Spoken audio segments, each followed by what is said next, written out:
TO Blaze. Hey there, this is Tio bringing you another Kerbal Space Program video. Today I thought I would show you an idea I've had. I'm sure there's been other Kerbal players out there that's had the same idea, and I know in Kerbal Space Program 2 this is actually going to be an in-game feature, but in stock without any mods, I thought I would create it as best I could based on the vision that I had. So I wanted to create an orbital shipyard, and the idea is it's a floating station in orbit, preferably around another planet or moon, but in this case, I think I'm just going to leave it around orbit of Kerbin, where you could construct ships. And the benefit of that, as you've seen in like sci-fi shows like The Expanse or movies or television, it's difficult to get things off the surface of the planet. You waste a lot of energy. So if you can somehow collect resources in space, such as by mining asteroids or uh, gathering resources on planets or moons with maybe less gravity, then you can keep those resources in space without having to bring them back down to the surface of a planet with higher gravity like Kerbin or Earth or something like that. So a manufacturing facility in space and orbit and a shipyard would be, in theory, more efficient and would also allow you to construct much larger vessels. So limitations of KSP, unfortunately, means I don't typically like building large vessels. The computer tends to slow down when you've got too many large vessels near each other, and that usually means vessels with high part counts. So my design is going to be a smaller scale, but it'll show you the idea of what I'd like to build. Hopeful, and I'm pretty sure KSP2 is going to incorporate something a little better than this. So here I have loaded the core of my design. Let's see what I'd call it. I think it's an acronym. I think it's MSV, Modular Space Vehicle. So I'm calling this my, I guess, MSV system, Modular Space Vehicle System or something like that. So each of the components of the spacecraft would be modular so that you can mix and match them. Originally my thought was, let's put a docking port on everything, and I can use maybe robotic arms or small probes to move the parts into position and assemble each craft. But then I decided, if you were to customize a vehicle today, you'd probably start with a base model, and then you'd probably have some options, some different packages you could upgrade or swap out. So I decided to go with that approach. So instead of individually attaching solar panels and small tanks and each accessory, I grouped things into modules and then created different variations of those modules. So this is the base core of each vessel that you would assemble, and I could build a few different variations of this, but I decided to keep it just the one.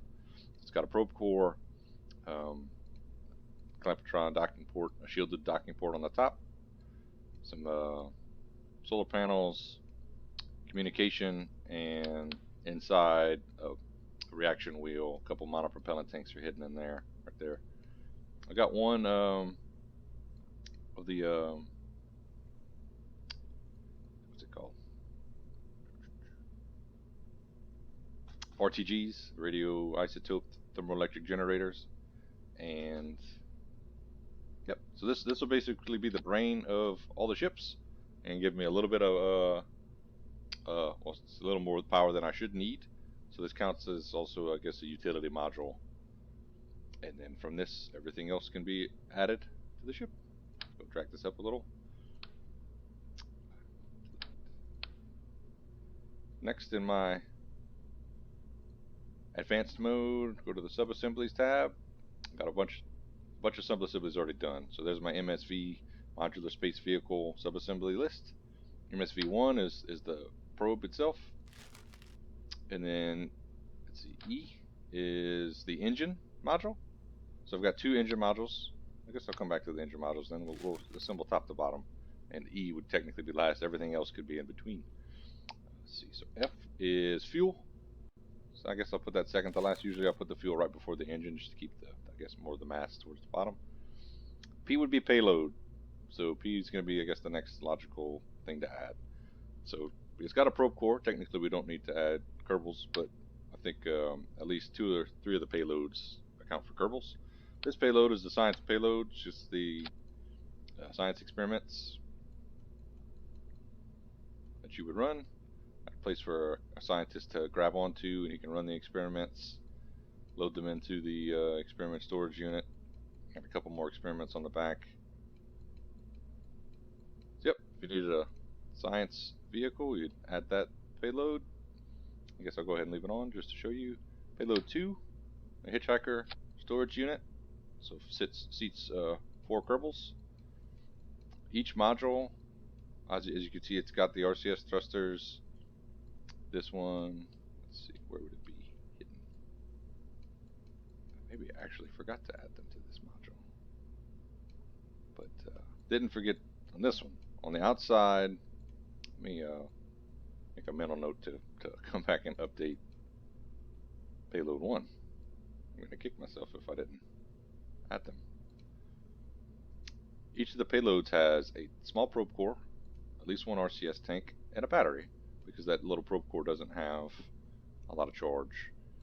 They don't have reaction wheels on these little assemblies, because I'll use RCS to control, but each of these modules can float itself into position and dock with the ship. That's the intention anyway, which is why I'm kicking myself if I forgot to add a probe core and an RCS tank to my first payload.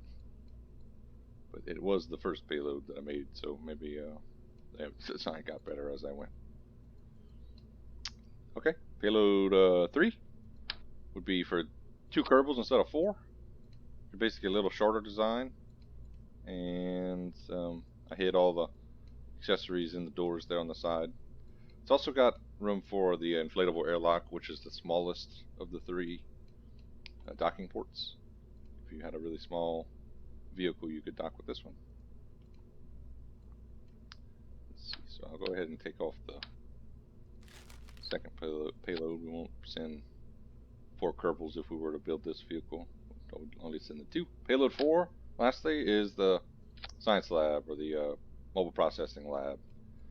So if you wanted to build a space station, you could throw the mobile processing lab on. Again, there's the probe core, a couple batteries, and it's going to rely on RCS to position itself.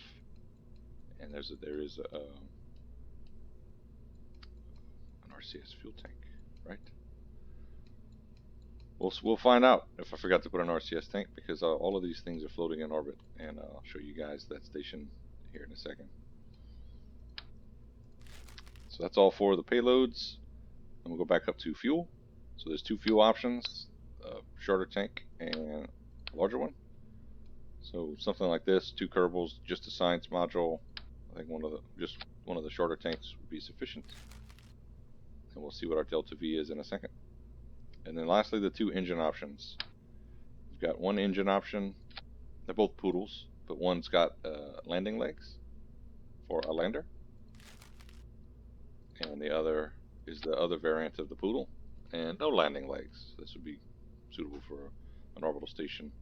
So they see 582 meters per second in delta V, but that's at sea level, but we'll be in a vacuum, so now it jumps up considerably. 2264, which is not bad, especially going to the Mun, going to Minmus. This would definitely make it to the Mun easily, put itself in orbit. You could swap out the fuel tank if you wanted a little more delta V. You could also add an adapter module, which I didn't save as a subassembly, but I do have an adapter module that I need to go in and save. So that's the concept. So what I did was open, don't save, MSV station. I made 2 different variants because I did make an improvement, but here is my modular space vehicle station. This is my orbital shipyard. So there's the big stage to get it into orbit. Let's see if I can just let me turn off my fairing.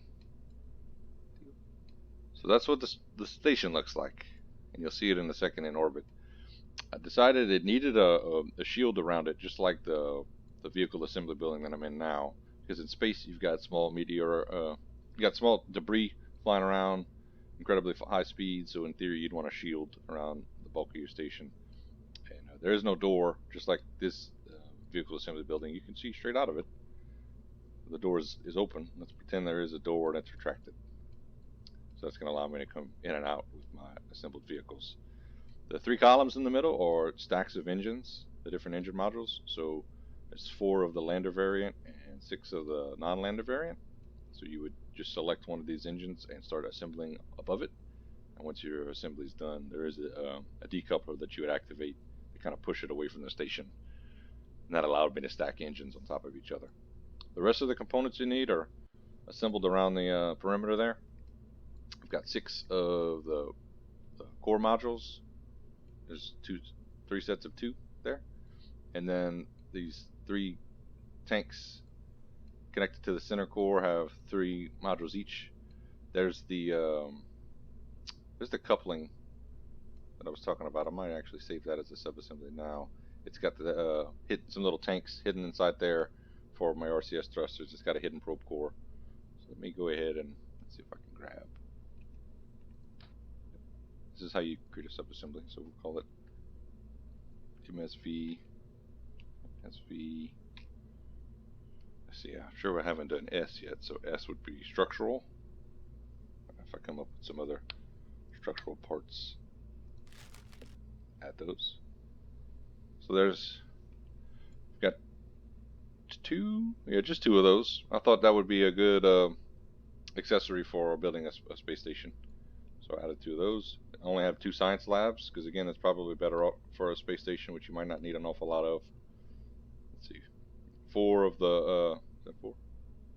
3 of the hitchhiker modules, the payload number 3. 4 of the lander can modules, the payload 2. I think 4 of the science payloads, and then probably 4 of the larger tank variant and 6 of the smaller tank variant. So you could mix and match, build a lot of different vehicles with this design. Again, this is just a small scale. If you could legitimately build parts in space for less cost, you'd want more variants. I'd definitely want nuclear engines so I could build vehicles that can go to other planets more easily. More engine options. The Poodle is a pretty good option for this diameter ship and for the limited amount of options that I'm given for payloads. But if you wanted to really stack a lot of these modules together, Poodle's going to start to struggle. So you'd probably want something larger like the Wolfhound or multiple Poodles or anything like that. And also, since I'm not planning to go to other planets with any of these vehicles, I don't have any of the other options you would need to go to places like Duna or Eve, or no parachutes. There's no none of these crewed modules have the ability to enter an atmosphere. There's no heat shields or anything like that. But again, proof of concept. This was my MSV Station 2. I might build the Station 3 later that is purely intended to go beyond Kerbin. So nothing to look at for the bottom. I was really worried that this whole top section would be kind of wobbly, but it functioned pretty well. We've got enough delta V in the bottom to get this thing into orbit without ditching the bottom stage at all, which was great. The Rhino stage up in the middle was pretty much fully fueled when I got to orbit. So there you see 3,700 meters per second delta V in the core stage. Oh, another thing to mention, I did empty the fuel tanks above just to keep the mass low, as low as possible. And because that Rhino stage was fully fueled in the center there, I used that tank to fill the outer tanks once I was in orbit. And a part of the reason I needed this mass to be so low is I don't have a whole lot of structural support, and these things were wobbling pretty badly even while they were empty. So if they'd have been full, I was worried they were going to cause the whole ship to fall apart. So instead of, I don't believe we made any changes. Instead of relaunching this whole station for you guys, let's go take a look at the tracking center. Let's build a ship. Let's see, we'll build a lander that can go to the Mun. MSV Station 2. And here she is in all of her glory with that large fairing still intact. Orbital shipyard, or orbital vehicle assembly building. I think it looks pretty neat. It's really, I mean, it's just a big fairing, but and the little rhino sticking out the back of it. I was tempted to decouple the rhino just to make it look clean, but for utility purposes, it's always good to have a means of propulsion. So let's go ahead and start by quick save, I suppose. F5. We'll build like I said, a lander that can go to the Mun. So I've got 6 of those probe cores. Let's go ahead and decouple one of them. Now you see it floating away gently. I'm going to go ahead and hit the bracket key to switch to the next nearest vehicle. Turn on RCS. Should be oh, okay. H key is going to stop me from getting too close to the sidewall there. I'm just kind of figuring out my thruster keys. I and K would be up and down in this case. J and L is going to be left, right. HN is forward, forward and reverse. So let's float to the top of the assembly. Oh, you know what? I did this last time. Because I'm assembling from the engine first, I need the probe core last. I made the same mistake when I tested this whole thing. Okay, so I've got the engine. Next will be fuel then. So for the Mun lander, let's see, we'll do Mun. We'll do the same vehicle that I just assembled before. So we need the small fuel tank. Ooh, you know what? I don't think that fuel tank's gonna get us to the surface of the Mun and back. It would be the larger fuel tank, and it's not gonna be a lot of thrust. So again, this whole thing, for it to function really well, we need to put it in the orbit of the Mun. Let's go ahead and do that. Speed up time. All right, well, while we wait, I'm gonna speed up time because this launch took a long time. That Rhino engine, it puts out a lot of Delta V, but unfortunately, all the parts and assemblies that I have inside this station, the center of gravity is off center, so I can't use full thrust. So the actual burn took a lot longer than I would have liked. So I'm gonna spare you guys that. I guess while we wait, go ahead and mention, I mentioned before, Kerbal Space Program 2 is supposed to have this sort of feature in game where you can build vehicles off of Kerbin. So I would imagine that could include orbital space stations where you're not dealing with a lot of gravity. You just bring resources to a station and you can manufacture things there. Also, I believe they'll have the feature where you put a vehicle assembly building on another planet like Duna or Lathe or any one of the other planets in the system. So some of the other planets would be more ideal for building ships than Kerbin is, based on their gravity or their proximity to other interesting places. So looking forward to that. I think you'll have to go to other planets to gather specific resources that are not available on Kerbin. So that's going to add a really neat game mechanic. Now here you see me approaching the Mun, putting myself into orbit. All right, so now I'm actually properly in orbit around the Mun, which would be a more realistic use of a orbital space station, orbital shipyard vehicle assembly building. So let's go ahead and get started again with the build we planned to do before. I'll make a lander, which would be one of these engine assemblies. I'll go with 2 Kerbals and the science payload, and one of the smaller fuel tanks should do the trick. Again, I refueled all of these, but the couplings are set to cross feed, so I'll have to fuel up my chosen tank. Ooh, I am running low on fuel. Glad I put this thing in orbit of the Mun. I could build a refueling vessel to go down to the Mun, get some fuel, and bring it up to my station. So I've got 700, 950. It's more than enough to fill up one of these tanks. I should also have fuel in these 3 radial tanks there. So I'll get my tank all fueled up. I guess if you were assembling this in reality, you'd wait to fuel it up until after the whole vehicle's done. Probably should have done that because it's just going to make this tank a little heavier as I decouple it and move it into position. Press the bracket key from one vehicle to the next. Let's see if I'm controlling it from that docking port. I should do H. Yep, H key's gonna move me away. Let's get our resource tab open so I can keep an eye on my batteries and monopropellant. I don't have a lot of charge on these, but I shouldn't need a lot of charge because I'm not going to stay decoupled for very long. I did put that one battery just because I knew 5 units of charge would not be enough, or didn't want to risk it. So I'm coming to this point. Let me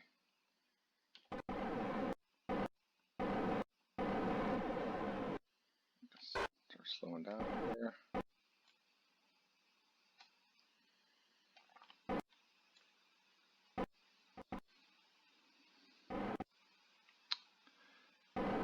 Kind of cut close here. As I start using engines, it'll give me more and more clearance. Probably should have just made the fairing extend beyond the engines a little further before I pulled it in like this. Right, we're gonna go there.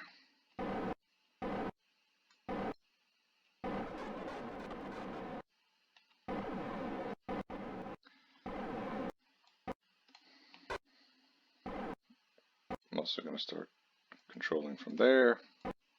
So once the reticle gets over the target, I can thrust forward with H.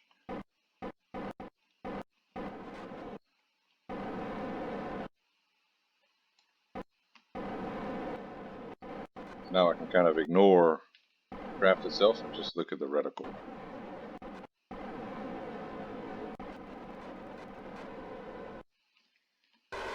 Oh, just look at prograde.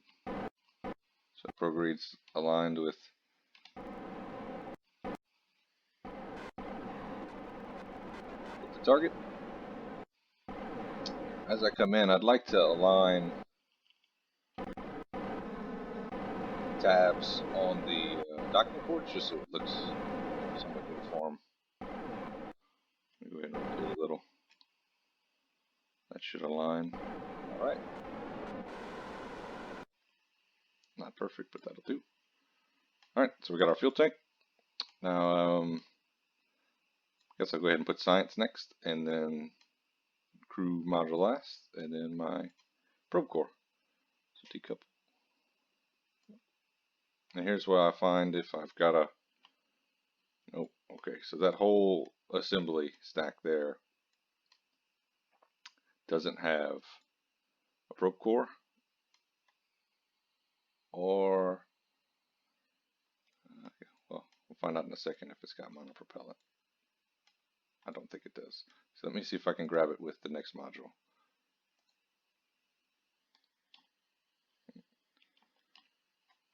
Real quick, see if I can catch up. Oh, nope. I can dock with the science module real quick. Okay.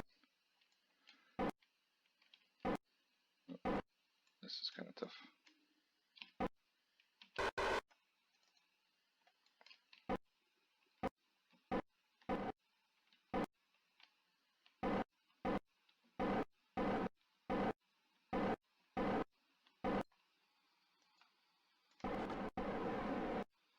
Got it. All right. Nice. Don't control from there. Well, let me go ahead and control from here. That's ultimately the port that I need to control from. Let's get away from the wall.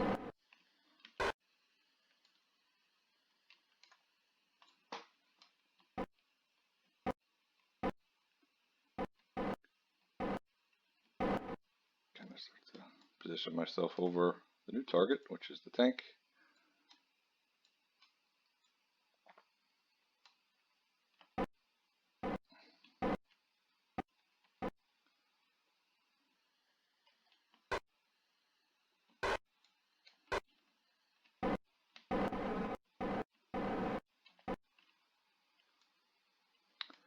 Alright, and again I can rotate tabs on the couplings lined up. All right. So I've got the option to do what I just did from now on, grab the science module first before I decouple it, but also each of these structural components at the bottom strutted to the station have decouplers on them. So my intent was once I've used up an entire stack of parts, I can replenish it. So I can modify my science payload, add the missing probe core, add the missing monopropellant tanks, and just replace this whole stack later if I want to, or leave it and just do exactly what I just did and dock with it first, then decouple it. So next is just the probe core. So let's just pick this one.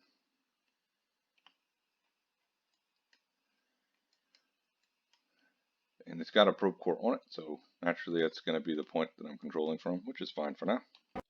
So let's figure out my keys.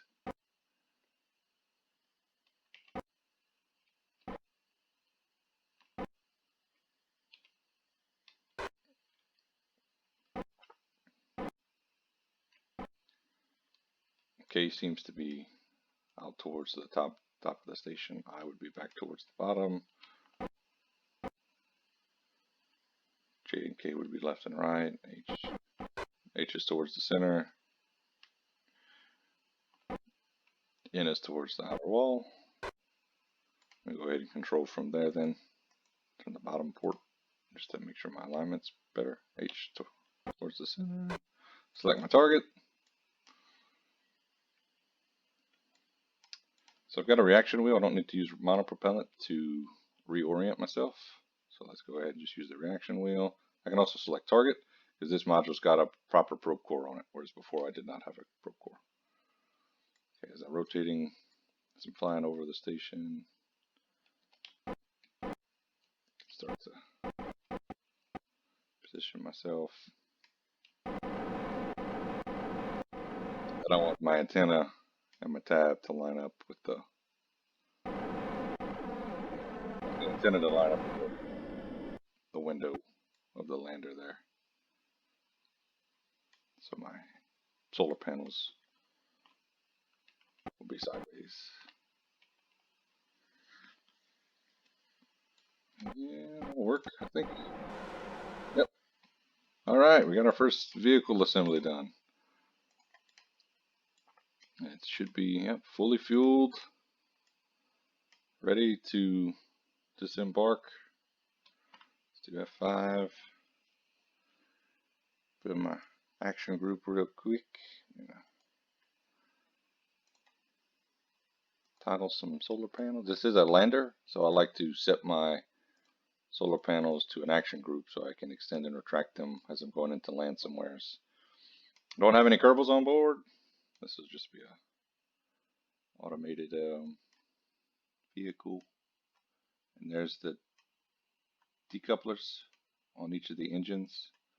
I don't know that I needed them, but I put them. So that's my first assembly sticking out, ready to go, like a turtle head. And launch. I feel like I need some dramatic music.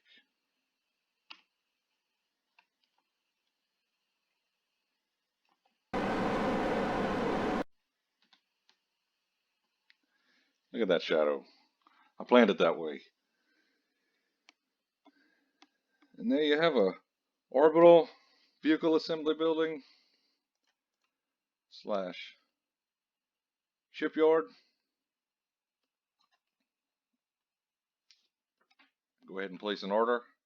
We'll be happy to service your vehicle needs. Moonlander. The main disadvantage, I would say, of this type of vehicle assembly is with all these docking ports, it screws up the delta V reading. So I don't know how much delta V is in the engine. I do know because I can go to the vehicle assembly building and reconstruct this, and it'll tell me whatever was it 2200 meters per second.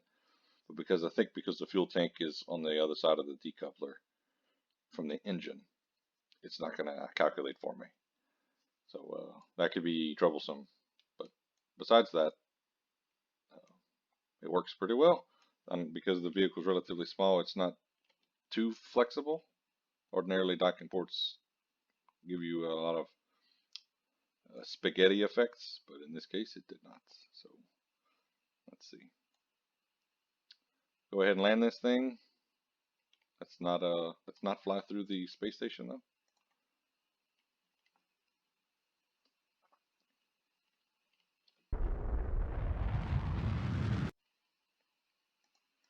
All right, now let's land this bad boy. Well, I'm going to go ahead and speed up time for this bit and go ahead and close out the video. You'll notice in this save I don't have all my satellites and relays set up, so this craft actually doesn't have full control. So it's an interesting landing, but I do stick it. Well, I hope you got something out of this video. If you did, hit the like button, leave a comment, subscribe if you haven't already subscribed to the channel. If you want to see anything interesting or different in the future video, just leave a comment. I do appreciate you tuning in, and I hope to see you next time.